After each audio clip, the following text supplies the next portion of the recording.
Thanks very much. I'm joined by Finance Minister Enoch Godongwana. Thank you very much, Minister, for joining us. So you've delivered the midterm budget speech, always a difficult balancing act for you. But I think the key thing that came through is really the focus on infrastructure and creating an environment that is conducive for private sector involvement. Just expand on that for us.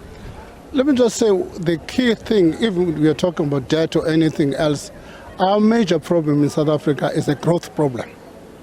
So we've decided to dedicate and devote our attention and shift the composition of expenditure towards infrastructure investment, and in that facilitating more growth in the economy.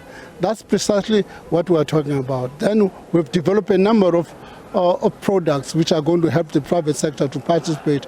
Triple Ps in particular, we're going to change the framework in such a manner that it does not take that long to do a triple P. Secondly, the budget facility for infrastructure, which helps all the projects which need fiscal support. We're going to open a number of windows and move faster in that infrastructure. And secondly, we're going to provide a different blends of guaranteed in support for infrastructure, whether it's a build or operate and transfer, whether some kind of guarantee. I see that you've put up some funds to create a situation of voluntary retirement from the public sector. Tell us a little bit about that and how confident you are around this current wave of public sector negotiations that are taking place, given that the fact that the employer-employee are not yet meeting minds. There are two things. The early retirement is outside the current negotiations. It's an issue we are going to table separate. We've agreed with unions that we must table separate. It must not be part of the negotiations. But we are quite confident that the incentive package we put with it will be attractive enough for people to take the early retirement. Insofar as the wage negotiations are concerned, I think more than any year in my experience, they're progressing very well. How concerned are you about, a lot of social formations are talking about teachers, not enough teachers being available because of budget cuts and so on. But on the other hand, you say that you still provided more for things like education, health. How are you getting the balance right in this regard? Yeah, let me take you a step back. In October last year, I cut budget, including for education, in October last year. There was an outcry. In February last year, I reinstated those budgets, all right? Which means the outcry is no longer founded because I've reinstated those budgets as they were. The problem is, once it gets into the equitable share of a province, it's the province that decides where the money goes. It does not have to necessarily have to go to teachers. But what about the municipalities? I mean, they're a huge problem. A lot of them are failing and not functioning properly. What's the plan with those?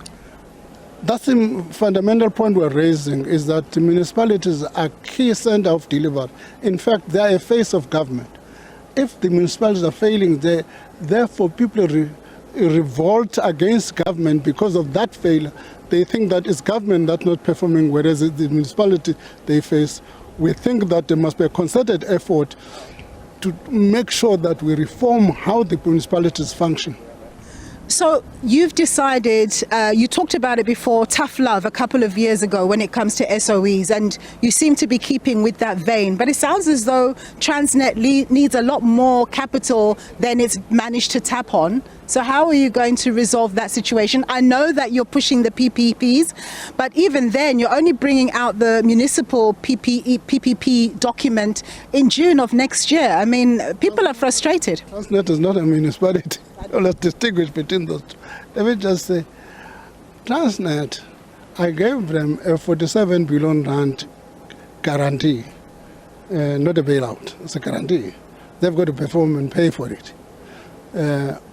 So as far as I'm concerned, that's where am I with Transnet. I'm not discussing any further details at the moment.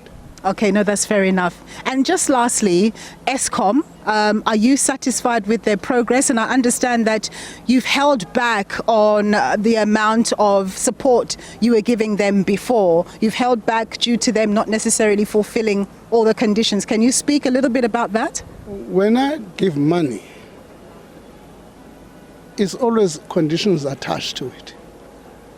if people don't meet all the conditions, I then impose sanctions, which I've done to Eskom. I've taken 4 billion rand.